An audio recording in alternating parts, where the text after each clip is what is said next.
اور یہ لکھا ہوا ہے جی کہ طلاق یافتہ یا جو ایک لفظ استعمال کیا جاتا ہے. جی اور اس نکاح کی جو ڈیٹ ہے ٹھیک ہے وہ بھی میں آپ کو بتا دیتا ہوں ٹھیک ہے، کیونکہ ان کے جو وکیل صاحب تھے جو آپ کا یو کے کا یہ کیس ویس ان کی طرف سے میں پروسیس کرنے کے وہ بھی بتا دیتا ہوں، وہ بھی جی بتا جی دیتا ہوں. مجھے جی جی اس نکاح جی جی نامے کی جی بھی جی مجھے سنے جی جی ڈیٹ سنے بتانے جی دیں، دوسرے نکاح نامے کی ڈیٹ عرض کرنے دیں. سنائیں. دوسرے نکاح نامے کی جی ان کو ہیرا پھیری کرنے کے بعد جو انہوں نے ڈیٹ لکھوائی وہ ہے جی 10/11/2021. ٹھیک ہے جی، جی بھائی مطلب ہے 2 مہینے کا تقریباً فرق ڈال کے. جی جی اور آن لائن نکاح کے بعد جو فزیکلی نکاح کروایا گیا، کانٹریکٹ میرج یا اس کو آپ جو بھی کہہ لیں، اس جی میں ڈیٹ کا بھی رد و بدل کیا گیا. باقی جو حق مہر کی رقم ہے طلائی زیورات 50 تولے، وہ 50 تولے پہلے لکھا گیا. پرانا جو اصلی نکاح تھا اس میں 10,000 جو ایک نارمل چیز ہوتی ہے. تو نصرباز ہوتے ہیں، ان کو بعد میں ان کو چیزیں اپنی قانونی طور پہ کریکٹ کرنی پڑتی ہیں کیونکہ انہوں نے پیسہ کھانا ہوتا ہے، فراڈ کرنا ہوتا ہے. بھائی اور یہی پھر وہی ساری چیزیں انہوں نے لکھی ہیں. مطلب نکاح نامے میں جناب جٹ صاحب جو ہے وہ تضاد ہے. ٹھیک ہے، اس کے بعد آپ کی پرسنل اچھا آپ نے ذکر کیا تھا کہ ان کی ماشاءاللہ سے 2 بیٹیاں جی، سب بیٹیوں والے ہیں. ٹھیک ہے، دھیاں بالکل دی ایسے ہی ہے، بھیناں دی عزت جڑی ہے سانجھی ہے. بالکل شرط جڑا ہے پردے دار بھین تے پردے دار ماں تے پردے دار جڑی ہے وہ اگے سارا نظام. ٹھیک ہے، عورت پردے لی ہونی چاہیے. ٹھیک ہے، اس نہیں عزت ہے، بے پردہ عورت نہیں جڑا ہے ساڑے لپاس ہے معذرت چاہنے. ٹھیک ہے جی، یہ میرے سامنے جی آپ کے 2 جو بھیجے ہوئے ڈاکومنٹ ہیں. ٹھیک ہے، جی یہ 2 ماشاءاللہ جو بیٹیاں ہیں ان کی ایکس ہسبینڈ میں سے. ٹھیک ہے، جو بڑی بیٹی ہیں ان کی پیدائش ہے 27 اکتوبر 2012. بھائی ٹھیک ہے جی، اور ان کے والد صاحب کا نام ہے ان کے پاسپورٹ کے مطابق جو لکھا ہوا ہے وقاص. جی بھائی جان. اور جو چھوٹی بیٹی ہیں ان کی اللہ پاک ان کو عزت دیں صحت دیں، اس پاسپورٹ پہ ان کی جو چھوٹی بیٹی کی جو ڈیٹ آف برتھ ہے وہ لکھی ہوئی جی ہے جی 22 مئی 2015. جی بھائی اور دوسری بیٹی کے جو ہے وہ والد صاحب کا نام ہے عثمان.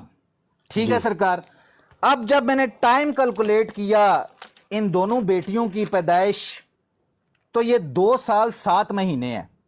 ٹھیک ہے اور سرکار. اور اور اور ہسبینڈ کا بھی نام بتا دینا جو اس کے پاسپورٹ پہ لکھا ہوا ہے بی بی صاحبہ کے. جی ابھی جو کرنٹ ان کا ہسبینڈ ہے یا جو جی یو جی کے میں جو لاسٹ ان کا ہسبینڈ ہے وہ نہیں جناب نہیں کوئی. نہیں نہیں سن ایک جی منٹ جی سن لینا. جی جی اور یہ بھی چیز ذرا نوٹ کریں، یہ میں اس کے ساتھ نا میں قانونی کارروائی پہ پورا جی جی اتروں گا. جی جی یہ جو اس کا ہسبینڈ ہے جس کا ظفر نام لکھا ہوا ہے اس جی ظفر جی پاسپورٹ کے اوپر، جی جی ٹھیک ہے ظفر ہے جی، جی.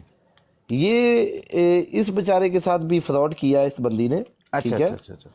اور اس بندی نے اگر یہ جو دوسرے بچوں کے ابو بنے ہوئے ہیں ان سے پیسے لے کے سارا کچھ، یہ پیپر میرج ہے نا بھائی سارا کچھ. ٹھیک ہے، ہاں جی یہی ہے بھائی، یہ سارا کچھ اس نے سکیم کیا ہوا ہے پہلے ہی. ٹھیک ہے جی، اور ابھی جو میری تصویریں میں وہ بھی بات بتا دیتا ہوں. ٹھیک ہے بھائی، دیکھو ایک وکیل آتا ہے یو کے سے اور یہی ہائر کرتی ہے. ٹھیک ہے، یہی ہائر کرتی ہے یو کے سے، وکیل آتا ہے پاکستان میں اور یہ مجھے کال کرتے ہیں کہ جاؤ جی وکیل صاحب کو پیسے دے کے آئے.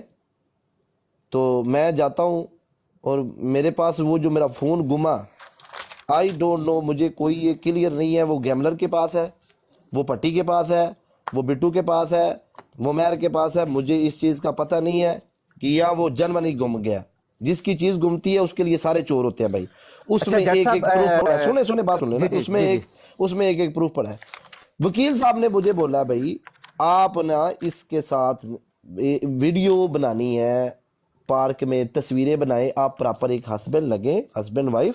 ٹھیک ہے، اس کے ساتھ جا کے کھانے کھائیں یہ وہ. اور اس کے بعد کوئی بھی پاکستان میں لو کلاس بھی 3rd کلاس بھی بندہ ہونا، اس کا بھی کوئی فنکشن ہوتا ہے بھائی جان. ٹھیک ہے، بالکل. اور ہم نے ایک رینڈم کیمرہ مین لیا. ٹھیک ہے، پراپر ایک ہسبینڈ وائف کی فیلنگ دی کہ ہم، کیونکہ اس وکیل کی ریکوائرمنٹ تھی کہ ہم نے اس کو درج کرنا ہے کہ آپ نے شادی کی ہے پاکستان میں. ٹھیک ہے جی، وہ جس طرح کی تصویریں بنائی ہوئی ہیں اور نیچے دیکھو میں نے جوتی کس طرح کی پہنی ہوئی ہے بھائی.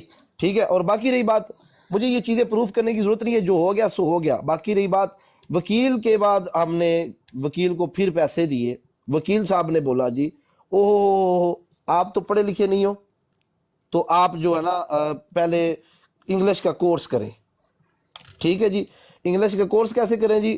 پھنس گیا جٹ، آپ ہمیں نا کچھ 3-4 لاکھ روپے دے دے، ہم آپ کو انگلش کا کورس کرا دیتے ہیں جی۔ بھائی ٹھیک ہے جی، بھائی میں چلا گیا اپنی اس کے پاس، استاد کے پاس، سارا کچھ جو بھی کیا۔ اس کے بعد جی انہوں نے کہا جی آپ ہمیں نا پیسے دیں، ہم ادھر ٹیکس فائل کرتے ہیں، اس کے بعد آپ کا ویزا اپلائی کریں گے۔ اور یہ اس بی بی نے بولا ہے کل انٹرویو میں، اور اپنے بھائی وکیل کے سامنے بولا ہے، میں نے اس سے پیسے کوئی نہیں لیے، میرے پاس ٹرانزیکشنیں موجود ہیں دبئی میں، دبئی کی ٹرانزیکشن دوں گا جو اس